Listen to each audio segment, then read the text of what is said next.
no controle, a gente tem principalmente de informação. Então, precisamos avançar na consulta e principalmente no engajamento do cidadão nas iniciativas do controle.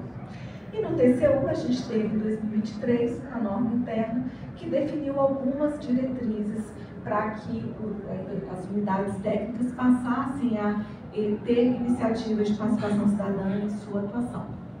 Mas a gente estava ainda começando, né, esse processo. E a gente, pela necessidade de avançar, nós desenhamos, então, construímos um referencial de participação cidadã ao longo do ano passado. Ele foi colocado para consulta pública, recebemos aí contribuições não só de outros órgãos de controle, organizações da sociedade civil, mas também de pessoas físicas, né, de cidadãos, né? Fizemos os ajustes e agora, recentemente, em janeiro, a gente lançou essa versão já com os ajustes, com as contribuições, né, no nosso portal. Esse referencial, ele traz tanto insumos teóricos como práticos, né, exemplos de iniciativas de participação cidadã, não só no controle, e em nível nacional, também no mundo, e algumas iniciativas também que foram mapeadas no próprio TCU. Esse referencial, ele é um convite para que o TCU atue cada vez mais nessa área, cada vez mais tem iniciativas desse tipo. E agora, mais ainda, e não é à toa que o referencial foi lançado esse ano, porque a gente tem uma gestão agora com o presidente, com o ministro Vitaldo Rego, que traz a participação cidadã, a aproximação do cidadão no plano estratégico e declarado como um dos principais pontos de interesse aí dessa gestão atual. Bom, no referencial, a participação cidadã no TCU foi descrita como o envolvimento da população no controle das políticas públicas para impulsionar a melhoria dos serviços prestados à sociedade. A gente teve uma oficina interna, tivemos aí uma mobilização de várias pessoas para debater como seria a participação cidadã no tribunal. E se entendeu que a prioridade, de fato, deveria ser voltada para políticas públicas, para os serviços, ou seja, aquilo que mais diretamente interessa a vida do cidadão. E a gente tem, então, como eu falei, no plano estratégico atual, com esses temas de interesse da atual gestão, a gente tem duas diretrizes principais dessa área que eu trouxe aqui para mostrar para vocês.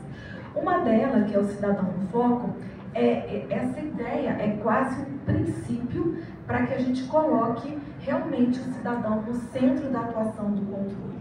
Então, é um convite para que a gente, em cada momento, em cada ação que a gente lança, a gente se pergunte qual é o impacto para o cidadão disso que eu estou realizando agora, né? Esse tempo que eu estou dedicando aqui para o meu trabalho, qual é o impacto para a vida do cidadão? Isso é um convite não só para a gente repensar, priorizar a prioridade nas próprias fiscalizações, mas também repensar até como a gente investe dinheiro público em benefício do cidadão.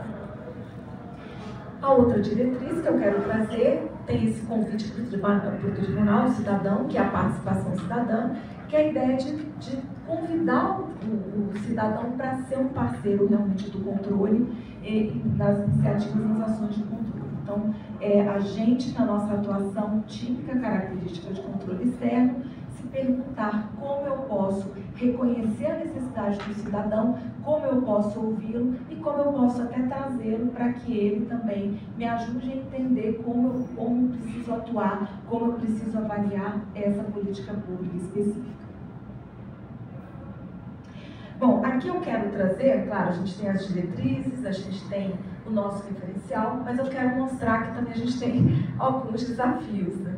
Então, a gente fez uma pesquisa no ano passado. Quanto tempo que eu tenho, Fábio? Só para não... Ah, tá bom, tranquilo. E a gente fez essa pesquisa, inclusive a pesquisa foi feita até também para trazer insumos para o próprio referencial. E essa pesquisa foi realizada, então, com o TCU, como toda a grande maioria aqui representada realmente por auditores, e vejo que praticamente 75% dos respondentes nunca haviam feito cursos relacionados à participação cidadã. A gente tinha também uma pergunta sobre o nível de conhecimento, de fato isso era confirmado, né? Participação cidadã é um tema novo para o auditor do TCU. mais ou menos metade dos respondentes nunca haviam participado de experiências com participação cidadã, seja no controle ou em outra área.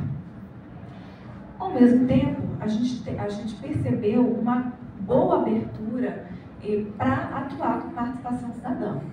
Então, a gente vê que 86,5% acreditavam que envolver os cidadãos nas ações de controle promove o exercício da democracia. Então, a gente traz a participação cidadã como direito, como um princípio, né? Eu preciso garantir o direito do cidadão para atuar, para acompanhar a atuação do controle e para participar também, para avaliar as políticas dos serviços públicos. E também eu tenho aqui uma maioria que concordou que o envolvimento dos cidadãos em ações de controle possibilita que aprendam sobre o papel do TCU, porque a gente sabe que o TCU é pouco conhecido na sociedade, os órgãos de controle, de modo geral, são pouco conhecidos, né? E também que esse envolvimento oferecia diferentes perspectivas sobre objetos de controle, 90%. E esse ponto é muito importante porque nos órgãos de controle nós somos muito acostumados a trabalhar com dados. A gente avançou muito nos últimos anos para trabalhar com grandes bases de dados, com geotecnologia, com inteligência artificial. O que é muito bom, a gente consegue ter uma visão, inclusive aí cruzando bases de dados, né, e conseguindo atuar cada vez de forma mais efetiva. Só que a gente precisa ter o cuidado que a gente não pode se afastar também do cidadão tendo só essa visão dos dados. E talvez a gente precise reaprender a como considerar essa escuta do cidadão também na atuação do controle. Como a gente consegue conciliar os dados que a gente tem com uma escuta que muitas vezes vai ser muito mais qualitativa, né? De eu entender como que o cidadão se sente naquela situação, qual é a experiência dele no dia a dia, né? E, consequentemente, como, no âmbito do controle, eu posso contribuir realmente trazendo algo, trazendo uma visão que, de fato, gere benefício, gere impacto para a vida do cidadão. Bom, aqui eu trago, então, uma experiência que foi lançada agora essa semana, que é uma experiência de consulta sobre as pontes federais, as pontes e rodovias. Então, a gente está lançando uma consulta ao cidadão para que ele conte um pouco para a gente como ele se sente em relação às pontes. A gente sabe que o cidadão, de modo geral, não sabe olhar para uma ponte. Eu não sei olhar para uma ponte e entender que ali tem algo que parece uma rachadura, ou que a ponte se move, isso me assusta um pouco, mas que ainda bem que ela se move, porque isso significa que ela está funcionando bem, né? Ela me traz segurança. Eu não tenho esse olhar, né, como leiga. Mas eu tenho uma percepção como cidadã de como eu me sinto, né? Como eu percebo que está a iluminação. Às vezes eu dirijo sobre a ponte e tenho dificuldade, eu não consigo enxergar e me sinto insegura com relação a isso. Né? Ou então eu observo que a sinalização não está clara. E aí é essa experiência que a gente quer captar então com essa consulta. Então a gente tem um formulário que tem alguns campos que são fechados, vão gerar dados, mas também tem campos abertos e que vão ser um desafio um pouco maior para a gente trabalhar, mas que a gente quer justamente aprender com esse desafio, usando inclusive inteligência artificial para ajudar a identificar essas pontes e também dando um destino para essas informações quando a ponte não for federal e, consequentemente, não estiver sendo contemplada em uma ação de controle que o TCU está planejando. Então, é uma iniciativa realmente para a gente ouvir a experiência do cidadão. E aqui, terminando, né, a ideia de trabalhar com participação cidadã, na verdade, é um passo importante para que a gente realmente cumpra a missão do TCU, que é aprimorar a administração pública em benefício da sociedade. Então, o que a gente quer realmente é dar mais visibilidade, mais foco nessa parte do benefício para a sociedade. Então, mais uma vez, obrigada pela oportunidade.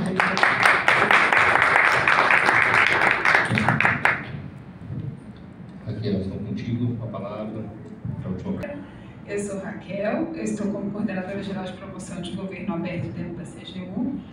E aí vou até começar com isso. Acho que eu não sei até que ponto vocês estão familiarizados com esse termo de governo aberto, mas ele vai fazer um link com tudo que o conselheiro César trouxe, que a Maria Estelita também trouxe. Governo aberto para a gente... Governo aberto, ele tem definições da OCDE, tem definições da OGP, tem definições de organismos internacionais, e aqui a gente fez uma leitura muito particular pela CGU, tentando traduzir um pouco isso e como a gente trabalha. Governo aberto é uma cultura de governança que promove colaboração entre governo e sociedade por meio da transparência, participação social, responsabilidade e responsividade dos agentes públicos para aprimorar políticas e serviços e solucionar questões de interesse público. Eu acho que aqui vale, e o destaque não é por acaso, na colaboração entre governo e sociedade. A Maria Estelita trouxe que talvez esse seja o maior desafio da participação, que não seja uma participação nem unidimensional, nem só bidimensional, mas que também exista ali uma interação de colaboração. Então é isso que a gente busca também. E para isso, dentro da CGU, até nesse intuito de trazer uma colaboração, a gente produziu um programa que é o Time Brasil, que buscava fazer essa articulação dentro da própria CGU, que trabalhava em alguns lugares com transparência, em outros setores com a participação social, no caso da ouvidoria, e também com a melhoria da integridade da gestão pública por meio do controle interno. Juntando isso, a gente criou o Time Brasil, que é um programa que trabalha esses 3 eixos de transparência, integridade e participação. E como que ele funciona? Ele nasceu de forma piloto lá em 2019, ele tinha o nome de Pacto, e ele funciona como um suporte técnico e uma assessoria. E o mais importante e o principal, ele depende de uma adesão voluntária do município ou do estado. Então, eu não obrigo, não é um programa de controle, é um programa de colaboração, que aqui a CGU se oferta serviços e oferta assessoria para que vocês possam melhorar a gestão desses 3 pilares. E por que os 3 pilares? Para a gente poder pensar de forma integrada. Porque não adianta eu ter transparência se eu não tenho uma transparência que conversa com o cidadão. E não adianta eu ter um controle interno super estruturado se a sociedade não está sabendo o que está acontecendo ali. E aí, ao longo dos anos em que ele funcionou, a gente teve mais de 140 entes participantes e mais de 1.300 ações concluídas. Por que eu estou falando de ações? Esses municípios, eles fazem um plano de ação, que a gente coloca em transparência ativa. O Time Brasil ele ficou com adesões suspensas entre 2023 e 2024. E durante esse período, a gente fez uma revisão do programa e desenvolveu um sistema informatizado que vai trazer dados mais consistentes assim, de como que ele está funcionando. Basicamente, ele tem 3 grandes instrumentos. Um autodiagnóstico, que você faz uma avaliação, considerando esses 3 pilares. Uma matriz que, a partir dela, você vai construir um plano de ação, e esse plano de ação é um compromisso público daquele município com essas iniciativas. E, a partir disso, a CGU oferece suporte e atendimento para a melhoria daquelas ações, para que a gente consiga implementar essas ações de forma efetiva ali no município, principalmente as nossas unidades regionais. Essa é uma matriz bem simplificada, eu peço desculpa pela tipografia branca aqui, que eu acho que pode ter dado algum problema de visibilidade.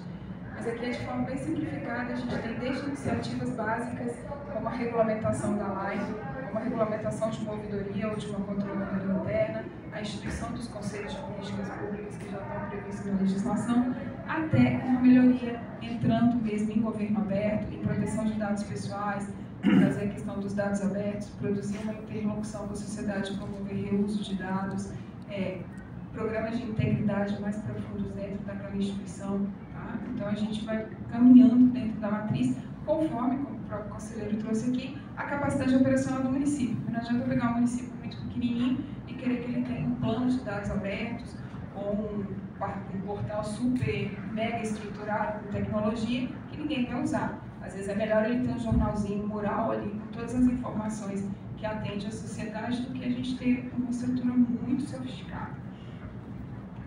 E aí, o que a CGU oferece? Ela oferece sistemas, muitos sistemas hoje, que às vezes os municípios precisam comprar ou fazer a gente acaba ficando submetido a algumas empresas de tecnologia por conta desses sistemas. Hoje a gente oferece para vocês o Fala BR, um módulo de acesso à informação e a ouvidoria para o município. Além disso, também tem o EPAD, que é para os processos administrativos disciplinares, e outros sistemas também que já estão desenvolvidos dentro da casa, e eles são ofertados para o município sem custo. Tá? Além disso, a gente promove alguns encontros de forma virtual entre os próprios municípios e com alguns especialistas, tentando atingir determinadas ações, vagas em eventos, cursos que a gente promove também dentro da CGU. A gente busca esses municípios que fizeram adesão. Se eu tenho uma ação na área de transparência e vou fazer um curso relacionado a dados abertos, eu vou convidar aqueles municípios que tinham ações nessas áreas. A gente produz manuais, guias, normas, modelos, discussões temáticas e consultorias específicas. Assim, quando esses municípios estão dentro do programa, a gente consegue mapear e identificar isso. Aí, vem as novidades. Ele ficou suspenso e ele está com adesões abertas agora, a partir de março. A gente peço para que vocês fiquem atentos ao site da CGU. E por que eu acho que, assim, talvez o Time Brasil ele é essa possibilidade de integração. A gente não está falando só da participação em si, de pensar uma participação, mas também como é que eu faço essa participação coordenada. Porque essa é a ideia desde o início, de a gente pensar uma ação que pudesse, de alguma forma, coordenar as nossas ações dentro da CGU, mas também ajudar vocês. Aqui está o contato, caso vocês precisem entrar em contato com a gente para mais informações, a gente também vai atualizando o site. Mas além do Time Brasil, a CGU ela tem uma intenção de ter não só a cara do controle, mas a cara também de parceria. A ideia é que a gente promova uma gestão íntegra, que a gente não precisa atuar tanto no controle, mas muito mais no apoio, no aprimoramento dessas ações. A gente tem programas de educação cidadã, que muitos de vocês podem ter ouvido falar, como o programa com o Instituto Maurício de Souza, que é um por todos e todos por um, que também está disponível para as prefeituras, que elas podem fazer impressão desse material ou podem usar o material online que está disponível. Tem alguns materiais também na área de educação cidadã para jovens e adultos, para adolescentes. A gente tem o Meio da Cidadania, tem o concurso de redação. Além disso, tem várias atuações em rede que ultrapassam o Time Brasil. Você talvez não queira fazer adesão ao time, o município não está disposto a fazer um plano de ação nesse momento, mas ele precisa de um apoio para a implementação da Lei de Acesso à Informação. A gente tem a rede LAI, a gente tem a rede nacional de ouvidorias, a gente tem a rede de corregedorias, eu acho que é importante vocês também buscarem essas informações, e recursos de autoavaliação. Aqui no Time Brasil, como eu disse, a gente tem um autodiagnóstico, que vai tentar trazer esse panorama dos 3 pilares, mas dentro da CGU a gente também tem algumas avaliações, como o EBT, e ontem a gente lançou a autoavaliação de transparência. Inclusive, vocês estão com o QR Code aí, foi lançado ontem, então é um convite também para os gestores fazerem essa autoavaliação. Os dados não são dados que vão imediatamente para o público, mas é um recurso para vocês olharem e verificarem onde podem melhorar, onde tem alguma divergência, e esses dados vão ser usados subsídios, né, para outras avaliações da CGU. E a gente dispõe de materiais de orientações, peço que vocês visitem os nossos sites nesse sentido. Vou deixar aqui, a gente fez uma coletânea de informações de todos os serviços que a CGU hoje oferece para estados e municípios, muito mais como apoio e parceria do que controle. E aí, caso vocês queiram visitar, e fico aqui disponível para questionamentos, dúvidas. Obrigada. Obrigado, Raquel. Vamos falar para o aberto também, os participantes que querem propor um questionamento. Eu levanto, tá tranquilo. Mas eu não mais fácil, ó. Alô, teste. Som. Som. É uma dúvida bem complexa. É o seguinte, frente à questão que nós vivemos hoje da população não saber de economia doméstica pela falta da temática do currículo, né?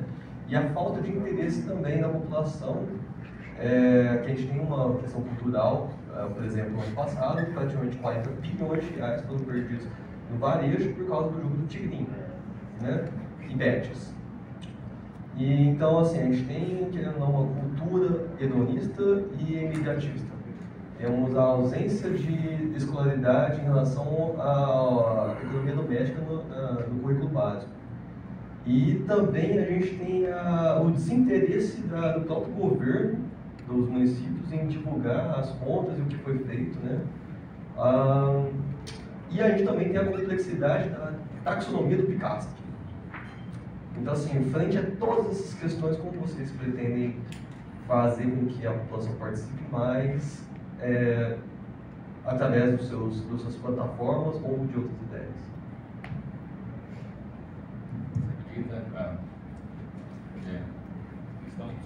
Lucas. É de onde você é? Sou de Franco, eu estou como convidado da ABM. Obrigado, Lucas. Lucas, primeiro que é desafiador. É desafiador tanto para o gestor como para a própria população. Assim, esse é um grande dilema sobre isso. Como eu posso? Qual que é o benefício de eu participar? Qual que é o benefício para mim, que trabalhei o dia todo, que ainda vou pegar um ônibus, vou demorar 1 hora para chegar em casa e ainda vou participar de um conselho? O que eu ganho com isso? E eu acho que esse é uma pergunta que a gente se faz aqui, para a gente poder propor. E nos avanços que a gente conseguiu, foi muito de mostrar que você consegue fazer parte. Por isso que eu trouxe aqui a questão de pensar um governo aberto, pensar uma mudança cultural. Isso não é da noite para o dia, isso leva tempo. E aí, quando você consegue fazer com que essa parcela da sociedade ela conseguiu fazer parte de algo, ela fez e ela conseguiu ver o resultado daquilo, ela começa a participar mais. Esse talvez seja uma sementinha, não tenho respostas, é um desafio, acho que a gente tem que ter sempre isso em mente. Do mesmo forma para o gestor. O que eu ganho fazendo a participação? Porque não é só uma participação fiscalizatória, que está ali o tempo todo dizendo que está errado, que não devia ser assim, ou reclamatória no sentido de clamar para si o que precisa. Então, assim, o que ele ganha com isso? Quando ele consegue trazer para ali até uma capacidade operacional extra, porque quando ele encontra uma associação que, por exemplo, consegue fazer um relatório e ajuda no desenvolvimento de algumas... Então, como é que a gente contabiliza esses benefícios para usar isso como um incentivo para a participação? Eu acho que esse é o nosso grande desafio. Eu não tenho respostas, eu acho que eu sou uma entusiasta do tema, tá? Sou uma pessoa que acredita muito nisso. Eu acho que é uma das coisas que eu sempre me pergunto, assim, como que eu consigo metrificar esse benefício, identificar para poder trazer mais pessoas para dentro. Mas eu deixo muito mais uma provocação do que uma resposta, porque eu também não tenho respostas. Assim. Só a título de exemplo, você trouxe a questão da educação digital, principalmente, assim, para as pessoas. Hoje a gente tem dentro do trabalho que a gente faz no plano de ação de governo aberto, desenvolver atividades educacionais para pessoas idosas, porque elas são, o tempo todo, elas estão submetidas a golpes, banco e várias coisas. A gente tem que trabalhar um currículo de educação digital para essas pessoas, envolvendo o INSS, envolvendo o Ministério da Educação, para que a gente consiga, envolvendo o Ministério Público, porque essa pessoa, quando ela passa pelo golpe, ela vai parar no Ministério Público. E às vezes ela está sofrendo golpe dentro da própria família. Então, assim, tem várias questões envolvidas. Então, assim, essa é uma coisa que a gente já tem desenvolvido em âmbito nacional, pensando no currículo de educação para idosos no ambiente digital. Eu adorei essa pergunta, porque eu fujo completamente do perfil de uma auditora, porque eu tenho formação em psicologia. E eu estudo um dos temas que eu estudo é o bem-estar, né? Na linha da psicologia positiva. E um dos grandes desafios que a gente tem, e aí eu vou falar primeiro do ponto de vista mais amplo, cultural, que é essa visão imediatista e, como você falou, hedonista do bem-estar, né, e daquilo que nos garante aí uma boa vida. Então o desafio é um pouco bem complicado, porque vai muito além, né? Enfim, a gente precisa entender como os órgãos de controle podem contribuir com isso, né? Mas é um desafio que digamos, não só nacional, mas eu acho que a gente tem uma cultura hoje mundial, né, que valoriza isso e que no âmbito das contas públicas é um caminho fácil para você tomar péssimas decisões, né? Do ponto de vista do controle, e especificamente no que a gente pretende fazer no TCU, um dos programas que a gente está começando a desenhar, a gente, na verdade, a gente tem uma atuação. E pelo Centro Cultural TCU, a gente recebe mais ou menos 5.000 estudantes por ano, e a gente, quando recebe esses estudantes, eles, a partir de ações culturais, eles aprendem um pouco sobre o controle, sobre o que é fiscalizar contas públicas, a gente faz essa comparação com as próprias contas familiares, né? Mas é um pedacinho, né? Então, é um primeiro contato que eles têm com esse mundo do controle externo das contas públicas. A gente quer realmente trabalhar um programa que atue mais diretamente na formação cidadã. No primeiro momento, a gente quer trabalhar com os estudantes do nível médio, e muito com essa ideia de que eles vão ter experiências que são próximas de um cidadão avaliando políticas e serviços públicos, mas que a gente entende também que a gente está contribuindo lá na frente para ter gestores públicos mais conscientes, cidadãos mais ativos, né, mais participativos e tal. Mas isso é um passo que a gente ainda vai crescer, que a gente está construindo, né? Então, a gente espera contribuir, né, e trazer uma maior maturidade nessa visão do cidadão, né, e também da nossa cultura, né, em termos de contas e contas públicas, né, esse é um dos passos, né, esse é um dos programas que logo a gente deve começar a ir um piloto. Fiquei muito feliz, sabe? Faz muito bem quando eu ouço essa experiência. Aliás, então, meu filho é meu colega, meu filho é psicólogo, um jovem psicólogo. Mas eu vou falar um pouquinho aqui também como professor que fui. No meu curso de Direito lá na Universidade de Passo Fundo, eu tinha vários colegas que eram professores ou professoras. Naquela época tinha poucas mulheres na faculdade, na minha faculdade, pelo menos. Éramos majoritariamente homens. Infelizmente, isso mudou hoje, porque as mulheres são a maioria nas carreiras políticas dos universitários. Por que eu estou dizendo isso? Eu fiz o contrário. Eu fiz o curso de Direito e depois fui para Pedagogia. E isso me ajuda muito, embora eu tenha exercido a docência por pouco tempo. Aliás, eu disse hoje para um colega aqui que se a minha professora de prática de ensino estivesse assistindo essa minha exposição, me reprovava no estágio. Não usei nenhum recurso audiovisual, nada. Até que eu aprendi a usar retroprojetor, ainda essas coisas que não existem mais. Mas, dizendo um pouco assim, nós falamos muito aqui, a Raquel mencionou programas com foco nos estudantes, de níveis públicos. Mas eu acredito muito na força transformadora e estruturante, que eu chamo de raiz pivotante, né, que na botânica a gente aprende que é aquele sistema radicular bem profundo da educação desde a mais tenra idade. Acho que está faltando muito no Brasil, olhando os processos pedagógicos, os programas de ensino, etc. Está faltando muito de transversalidade, sobretudo nos anos iniciais, com ênfase. Porque se esta pequena nunca tomou contato com essas questões que você mencionou aqui, né, da economia doméstica, da educação fiscal, por exemplo, de saber que é importante cobrar o cupom fiscal. Eu dei uma prática lá em casa e aconteceu uns anos atrás, quando o meu filho ainda era pré-adolescente, e eu fui num estabelecimento qualquer, acabei não pedindo a nota fiscal e disse: pai, você esqueceu da nota fiscal. Então, assim, eu acho que evidenciar isso, claro, com o componente curricular adequado para a linguagem, aí a pedagogia tem mecanismos para isso.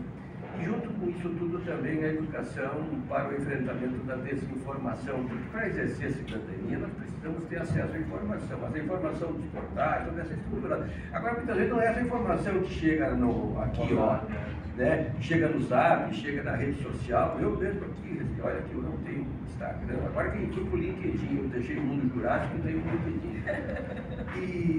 Mas às vezes eu recebo textos, né, material publicado, dá uma olhada nisso, dá uma olhada nisso. Então, eu acredito muito na força transformadora, robusta mesmo da educação, e esse é um processo que vai se sedimentando. Não se resolve de uma hora para outra, não, mas também não é tão difícil assim. Por exemplo, quando a gente investe na alfabetização na idade certa, em poucos anos a gente já identifica os resultados. Não é algo assim que você diz: isso demanda uma geração. Não demanda uma geração.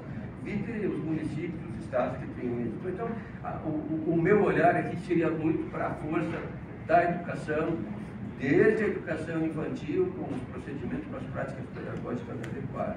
E, claro, iniciativas como essa que foram mencionadas aqui, mas que acabam sendo, do meu tribunal faz um pouco, acabam sendo sempre muito limitadas. Né? Acho que isso tem que ser internalizado nas redes, nos processos pedagógicos.